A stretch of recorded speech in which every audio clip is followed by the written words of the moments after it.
Hello guys, welcome back to my channel, On in Taurus TV. Today, papayos ko yung aking scooter. Bali, 1 week ko na siya hindi nagagamit. So, for today's video, pupuntahan natin yung pinaka-popular na mechanics dito sa Dubai. Kaya, let's go, samahan nyo ako.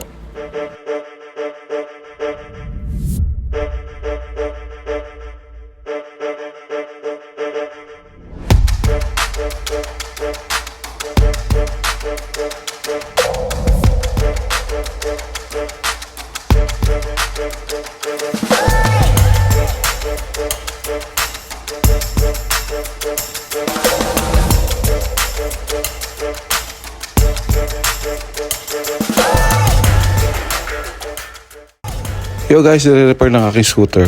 So palit gulong, from rubber interior to solid tire. Lagi kasi napaplatan. So habang nag-aantay tayo, nagkaroon tayo ng pagkakataong interview si Chef. Hi, I'm Chef Mio. I'm the founder of the Chef Mechanic. Nagbabagko ako dati sa isang big company na Norwegian Cruise Line. Actually, kaya tinawag tong Chef Mechanic tong shop na to. Dati talaga akong chef. Isa akong sous chef sa international cruise line. Almost 11 years. Kasing anong na to, electric scooter, actually hobby ko na to sa Pilipinas pa lang. Nung nagbabagko ako, pag wala akong ginagawa sa Pinas, meron kaming e-bike doon. Siyempre, pagka board ka, tamang upgrades, kalikot. Paano ka nakapunta dito sa Dubai? Galing talaga kami nung misis ko sa bakasyon. Tapos, we decided na magbakasyon lang, land base. After nun, naman, na-hit si pandemic. Kaya na-lockdown kami mag-asawa dito. I started the business nung naging private chef ako. Kasi walang mode of transportation dito dati sa Dubai dahil pandemic ka. So, I buy one Xiaomi. And after that, nag-research ako dito sa Dubai na hindi pa siya ganun ka-in-demand yung electric scooter. Nag-try akong i-build or i-modified na paunti-unti. Hanggang yun, nagkaka-idea na ako. Kasi nga, previous naman, meron na rin akong idea sa mga e-bikes eh. Kaya eto, ngayon, eto na ang ginawa naming business ngayon. So, since then, Chef, kailan mo nasimulan tong business na to as your profession? Ano lang to nag-spread out lang to actually sa mga kaibigan ko lang din.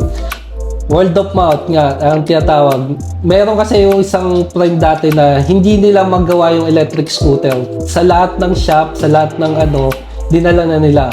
So ako lang ang nakagawa sa kanya. Kumbaga totally dead na siya. Hindi na talaga siya, talagang pa-junk na siya. Ngayon, nung nagawa ko yun, na-spread out na, word of mouth nga. Dalhin mo dito kay chef, dalhin mo dito kay chef yung ganito. Hanggang nagkaano na ako na mag-build, mag-repair. Oh, isa din ako sa witness to Chef. Naalala ko, nasa bahay ka pa nung nagagawa. Ang daming mong naging mga nire-refer. Puno-puno yung kwarto nyo. Since then, paano mo naisip na kumuha na ng isang shop talaga? Kasi nga, medyo lumalaki na yung business at nag-shift na rin kami international. Like Canada, Italy, US, Oman, Qatar, Bahrain, Saudi, Jeddah, buong Middle East na, hindi lang Middle East, international na rin. Kaya, ako sa asawa ko na kailangan na natin i-visual yung shop. Pero kasi dati, nung sa bahay lang naman kami, meron lang kaming business din. Business na pwede ka mag-repair sa loob ng bahay. Pero ngayon, mas ginawa kong siyang visual para mas, kahit may mga walk-in ka or madali nilang makita yung shop mo. Tapos, after nun, kumuha na rin ako ng mga tao ko. Quality-wise pa rin, syempre, sa akin pa rin yung final touch. As a chef nga, di ba? Para ka lang nag-plating nan The kind of scooter kaya natin gawin? Yes, boss. Actually, may one sample ako. Ito, for the kids to Totally dead na siya. Kumbaga, nagaling na siya sa lahat ng shop. Ayaw na siya tanggapin. So ngayon, eto na siya. Gumagana na siya. Pwede na siyang gamitin. Kaya happy si customer. Totally dead na yan. Wala na talaga ako. Kumbaga, pa-junk na. Ang galing! Ang galing! Chef, saan ba located tong store mo? Located to near in the West Zone. Pagka baba nyo ng exit 2, makikita nyo yung New West Zone, DTS Building, shop number 60. Mga ano nga pala, tumangkilik na aking mga produkto, maraming pong salamat. Salamat pala sa pagkakataon kay Boss Olin. Shoutout kay Boss Olin sa pag-interview sa akin dito. Thank you so much. Alam ko, nasaksihan mo kung paano ko na-grow tong Correct. business na to. Correct, Chef. Hands-on pa rin tayo. Alam mo yan eh, hindi na Very mag-grow humble. yung, ano mo eh, yung business mo kung di ka hands-on. Yeah. Sabi nga mas maraming kaalat. Mas maraming kalat, mas maraming repair. Yun guys, bago tayo magpaalam, meron po kong simple token for kay Chef Mio. Bilang pasasalamat at napaka-humble ng taon to. Kaya meron po akong inihanda para sa kanya. Alam ko manginginom to. At hindi lang isa.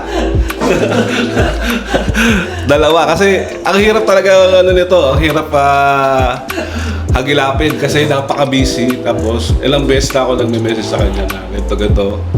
Kaya sa wakas, natapos din. Kaya maraming salamat sa iyo, Chef. Kay Onin, alam mo, saksihan mo naman tong business na to, kaya nagpapasalamat din ako sa'yo pare. Hindi pa rin ako nakakalimutan. Pasensya na at medyo busy at yan lang napaun na ka ng yung interview.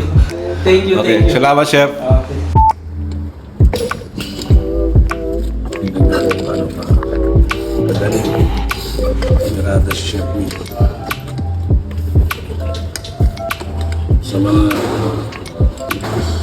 Sa mga gusto magpapalit ng solid tire, dito lang po kayo pumunta. Medyo matigas-tigas lang to, kailangan lang ano. Kasi iba siya sumusuko, ayaw tumanggap. Kaya sabi wala problema. Wala pang 2 minutes, kabit na agad.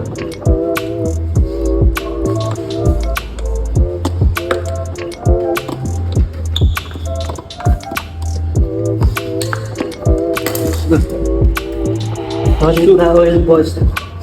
No need olive oil. Yung iba, pinapakuloan pa siya eh. Di na pre. Grabe. Hindi ang chef mechanics. Ang galing! Ang galing!